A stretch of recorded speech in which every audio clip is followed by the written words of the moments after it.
All right, so we've had a massive problem in our office, and it deals with how we handle clients. Yeah, and there's a twist in this video that I don't think you're going to see coming, so make sure you stay tuned for that. Now, if you guys have been following our journey, you know that we purchased this building, we spent a bunch of money, we've been renovating it, it's where we want it to be, and we love this space. The problem is, our clients don't see this space. We work with a lot of regional, national companies that don't come here, they don't live here, and we work with them wherever they are. So we do a lot of video calls, which is fine. That's the way we want to do it. We want to work with the right companies, not just the ones necessarily that are right down the street. And we're a video production company. We make really high quality content that lasts a long time. We use expensive gear, we use expensive cameras. We've been in business for 11 years. This is a problem that we should have solved a long time ago. The problem with this problem is that it only shows up every once in a while, maybe once or twice in a week, and then we don't think about it for a couple of months. And we're fixing that today. We also want to use this channel to share some maybe non-traditional video production things that are, you know, a couple degrees off. Maybe they're building owner related, maybe they are just running a video production company with my brother Caleb. So let us know. We'd be happy to make more content on business related videos. If you guys don't know or are new to this channel, we're a video production company first, not a content creation company. We have 7 full-time employees that we have to make payroll for every single month. And YouTube videos don't pay those bills. We are only making videos and only collaborating with companies that we really see value, or it's gear that we actually use day in and day out. So if you're seeing videos on our channel or gear reviews, know that it is something that we actually believe in. And this is one of those solutions that we firmly believed in. So back to the problem at hand. When we work with clients, we exchange a couple emails and then we hop on a video call. And this is what our solution looks like right now. Yeah, we're currently using the webcam of whatever laptop that we have, and sometimes 2 or 3 people cramming in, and it looks like poop. It looks really bad. For a company that does video production, like I said, we should have fixed this problem a long time ago. Now, OBSbot reached out to us, sent me an email and said, hey, we have these new PTZ cameras coming out and we'd love for you guys to review them. And at first it was like, we're not a live production company. We don't do live streaming. We have no interest in doing that. So at first I thought, this isn't a great fit. We don't have a good use for PTZ cameras. Fast forward a couple hours later that day, I hopped on a video call and was reminded how poor our webcam call solution was for clients. So I immediately emailed them back and said, hey, we have 2 conference rooms. We want to set them up with some really epic webcam cameras for our conference rooms. Now, the real twist of this whole video, let me show you. This entire video was filmed on the OBSbot Tail 2. Yeah, that little camera right there. We got a sweet light set up here. We got a little bounce board right here. We got my script right here. And there it is, the entire camera that's filming all of this.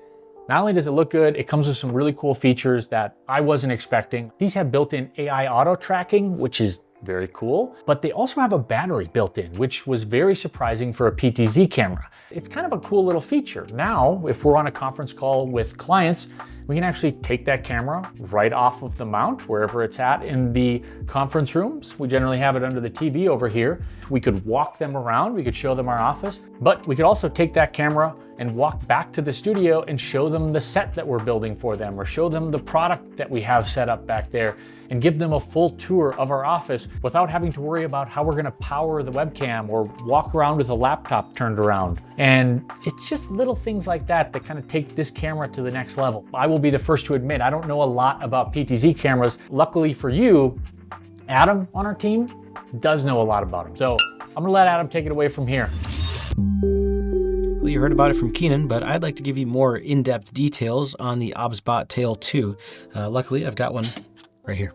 One thing that is very prevalent when you buy this camera is that it has 4K. And for our situation of just using it in a conference room, like, it's not a huge selling factor, but in reality, the 4K is really nice. It gives you a smaller noise footprint. The pixels are smaller. It also gives you, the benefit of actually having 4K resolution and tighter details in your image itself. I have a bunch of 4K PTZ cameras. I have some 1080p ones, and you can tell a difference in the quality coming out of this camera versus those ones. Speaking of things coming out of the camera, we have the I/O ports on the back of the camera. We have a microphone input and a line input. Those are very self-explanatory. There are 3.5 millimeter jacks for audio, getting that in. I couldn't find a section in the software to adjust the audio settings. Keenan's entire segment was recorded with a Rode Wireless Go attached to him, and then we just ran that through the line input. Next to that, you have HDMI. Of course, that's very self-explanatory. And we have a BNC port for SDI. Again, that one's self-explanatory. That is 3G SDI for those who care about the spec. Next to that is what I really care about for what we're using especially. That is a LAN port, which is also PoE. We power our cameras through PoE in the conference rooms, and so not having to run an extra cable is a lifesaver. I do almost all of my events exclusively with NDI and PoE. I'm not doing IMEG, so I don't need to worry about latency with that, and it makes setup a breeze. So if I am worried about frame sync, obviously I would use the SDI port on this, but as far as latency, as far as how this stacks up against other cameras, it is very, very fast. But those are the I/O ports. There's also an RS-232 port for serial information that is capable of loop through. So it has an input, it has an output, and you can plug in these cables here, which have a serial breakout interface, and that allows you to do loop through. It's pretty slick.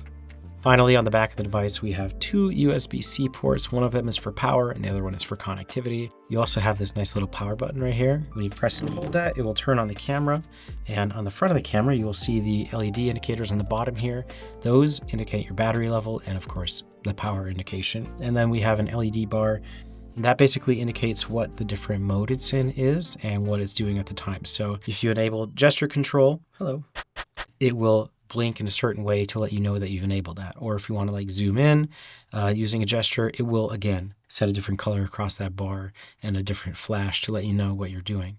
Right now, the camera is just sitting here. It's in its resting state. But if I were to say switch to an auto tracking mode, you would see the LED bar change color and it would let you know the different status of it. So this remote is very, very slick and small. I'm not sure what any of this stuff on the side of it does. I would like to know. It kind of feels like a Nintendo Switch Joy-Con, a little bit bigger than that. This is definitely meant to connect to something. What that thing is, I'm not sure. If it's in a conference room, we don't want to spend a bunch of time explaining, well, here's the technical way to operate this product. You have to download the software. You have to go in and manually configure the camera. No, we don't want to do that. It's nice to be able to have this remote, and it's self-explanatory because there's zoom on the side, even though I wish that was on the top. There's the joystick, which will adjust the pan tilt of the camera. And then underneath that, you have a tracking mode for a person tracking or an object tracking mode. It also has this little laser pointer on it. You can actually see the shape of the laser pointer here. It's this red circle in the middle, and apparently you can use the laser pointer and have the camera track the laser itself. So you can have it like focus on what you're pointing at the time. I haven't been able to get that to work yet, but it's an option. Underneath your tracking and laser pointer button, you have presets, and then I just have it basically set to a left shot, a right shot, and then a center shot, so that if we need to reset it quickly, just press that button and disable tracking, and then we can zoom in and frame around that. We don't tend to use the auto tracking a lot in our conference rooms, but it is nice to have. Unlike the mystery of the I/O on the remote, I/O on the bottom of the OBSbot Tail 2 is not a mystery. That is simply to connect to an external battery pack. It's a little thing that you can mount on the bottom of the camera itself, and it has replaceable side batteries with a dedicated charger. You can get that on their website. And the reason that you might want the external battery is because it has built-in recording. Their demonstration footage, they're going around and using it almost like a gimbalized camera. You can get the ND filters for the camera, you can get quite a few accessories for it, and if you're using it outdoors, that would be something that would be really nice to have. I don't think that the other cameras I have even have an option or a threaded ring to put on ND filters if I were to use them outdoors. And the difference is that this isn't just a typical pan tilt zoom camera.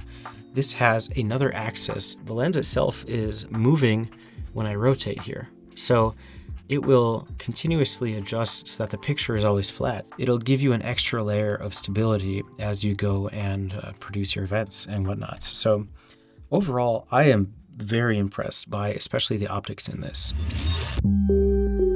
The next thing I want to really briefly touch on is, I mentioned it earlier, there are gesture controls for this camera. So if I were to say be recording this video like Keenan was recording, I could say, hey, record this video, and it would automatically start recording. It would recognize that gesture, and I could say, hey, track me. It would take care of it for you. It's one less thing that you have to really think about. And that requires you to, of course, know how the product operates and be familiar with it. But once you do that, it's a nice feature that I think actually has a nice impact. It's not something I expected to like. Gesture controls usually work great. There's situations where it might accidentally trigger, but those are few and far between. On the bottom of the camera, we do have a 1/4-20 mounting point on here. That's for mounting on a tripod. And in the case of our conference room, we actually have it mounted directly to a receiver, and that goes onto the wall. And then we had to offset it from the wall because it's underneath the TV, and it looks pretty slick, but it took a little bit of work. The nice thing is that there was no adjustment in the camera itself. It seems to have either a gyroscope or a tilt sensor of some kind that can automatically detect when the camera's upside down, so I actually didn't have to go into the settings. The OBSbot Tail 2 zoom is very nice. It functions as I would expect from it. It seems to be in about the same range as my other PTZ cameras that have a similar zoom range. It's not going to get as tight as like a 30x lens, but it's not supposed to either, so don't expect that when you buy it. The way that we integrate this, just because people will ask, is that we're using NDI tools because it's device agnostic, it's platform agnostic. We can run it on any device, and then we just pull that through to Microsoft Teams or to Zoom or to Google Meet, and then anywhere that you need to throw a video source, you're able to do that. If you don't have the NDI license, you can still use the same functionality just using the OBSbot control software. The NDI license is like $100. That's not uncommon. You're going to end up paying about that for any NDI device that you have to register. So it's not like that's uncommon or anything, but just be prepared to pay for that license if you're expecting it to come with NDI built in. Well, now that you know a little bit more about the Tail 2, thanks so much for watching. Hope you enjoyed it. If you want to buy it, check out the link wherever we put that. And don't forget to comment, like, and subscribe.